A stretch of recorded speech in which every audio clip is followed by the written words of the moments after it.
নমস্কাৰ বন্ধুসকল, আমি আজি দেখুৱাম মাটিৰ জমাবন্দী মানে মাটিৰ ৰেকৰ্ডটো কাৰ নাম কেনেকৈ কি হৈ আছে, এইটো কেনেকৈ চাব পাৰি বা চাই কেনেকৈ প্ৰিণ্ট কৰি উলিয়াব পাৰি, সেইটো আমি আজি দেখুৱাম। তাৰ কাৰণে আপুনি যিকোনো এটা বজাৰত গৈ আপুনি চাৰ্চ কৰিব ৰেভিনিউ আছাম। চাৰ্চ কৰাৰ পিছত আপোনাৰ প্ৰথম যিটো আপোনাৰ লিংক আছে এই লিংকটো খুলিলে হ'ল। আপুনি ডিষ্ট্ৰিক্টখন চিলেক্ট কৰি ল'ব লাগিব। ডিষ্ট্ৰিক্ট চিলেক্ট কৰাৰ পিছত আপুনি যিটো চাৰ্কুল আছে চাৰ্কুল আপুনি চিলেক্ট কৰি ল'ব লাগিব। তাৰপিছত আপোনাৰ ভিলেজৰ প্ৰথম আখৰটো আপুনি ইয়াতে ক্লিক কৰি দিব। দিয়াৰ পিছত আপোনাৰ ভিলেজৰ নামটো আপোনাৰ আহি যাব, চিলেক্ট কৰি ল'ব। ইয়াতে চিলেক্ট কৰি লোৱাৰ পিছত আপোনাৰ ভিলেজখন শ্ব' হ'ব।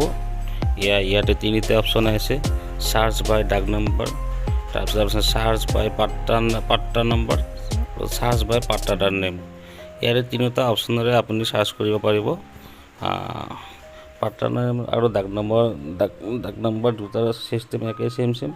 সেইকাৰণে আমি ফাৰ্ষ্ট টাইম আপোনাৰ ডাক নম্বৰে চাৰ্চ কৰিম। এইটো কেপচাটো চিনি পোৱাত অসুবিধা হৈছে কাৰণে ইয়াতে ৰিফ্ৰেছ মাৰিলে হ'ল। ৰিফ্ৰেছ মাৰিলে নতুন কেপচা আহি যাব।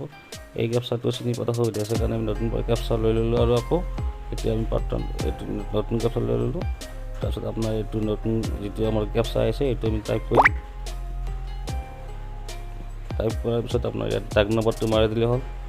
ডাক নম্বৰটো এনেকৈ লিখি দিব, ইয়াতে মাউচেৰে চাৰ্চ কৰি দিব। ওপৰত নাম আহি গৈছে। আপুনি ইয়াতে জমাবন্দী ইয়াতে ক্লিক কৰিব। ইয়াতে ক্লিক কৰাৰ পিছত আপোনাৰ শ্ব' হৈ যাব। নেটটো অলপ শ্ল' কাৰণে দেৰিকৈ আহি আছে।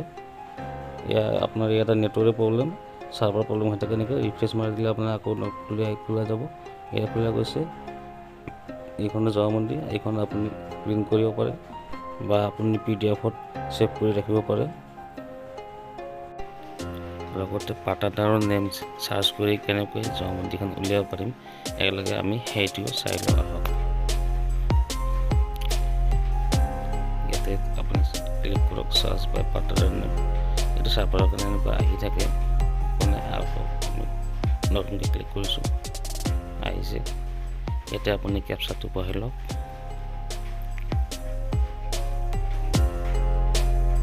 তাৰপিছত পাট্টাদাৰৰ আপুনি এনেকৈ ক্লিক কৰি লিখিব লাগিব। আদা লিখিলে আহি যায়। পাট্টাদাৰৰ নেম নবা আলি, আমি নবা লিখিলোঁ। তলফালে আমি চাৰ্চ কৰি চাম এতিয়া আমি তলফালে আহিছে নে নাই। প্ৰথমত যাৰ একে নাম থকাবিলাক আহি যায়তো, তলফালে চাই আছোঁ আমি, আহিছে নবা আলি। এইটোত আপুনি ক্লিক কৰিলে হ'ল। একেলগে আলিটো লিখি দিব পাৰি, লিখিলে ওপৰতে আহি যাব। নালাগে নিলিখিলেও কথা নাই, আমি লিখি দিলোঁ একে কথা। আমাৰ লগত যি লিখাই নাই, ন' প্ৰব্লেম। আমি নামটোত ক্লিক কৰিম এতিয়া। নামটোত ক্লিক কৰি আপুনি চাৰ্চ ইয়াতে ক্লিক কৰিব। তাৰপিছত আপুনি চাৰ্চত ক্লিক কৰিব। একে আগৰ নিচিনা আহি গ'ল। এতিয়া জমাবন্দী ইয়াতে ক্লিক কৰিলে হ'ল। এইখন জমাবন্দী আহি গ'ল। আকৌ আপুনি আগৰ নিচিনা আপুনি হয়তো PDF-ত ছেভ কৰি ল'ব পাৰে, নহ'লে আপুনি প্ৰিণ্ট কৰিব পাৰে। PDF-ত ছেভ কৰি কোনোবা কম্পিউটাৰত অন কৰিব প্ৰিণ্ট কৰি ল'ব পাৰে। নামটো যে কৈছিলোঁ আপোনাৰ এই নবা আলি, সেইটো নাম আপোনাৰ ইয়াতে দেখা পাইছে আপোনালোকে। গতিকে আপোনালোকে এতিয়া প্ৰিণ্ট কৰি ল'ব পাৰে। Thank U.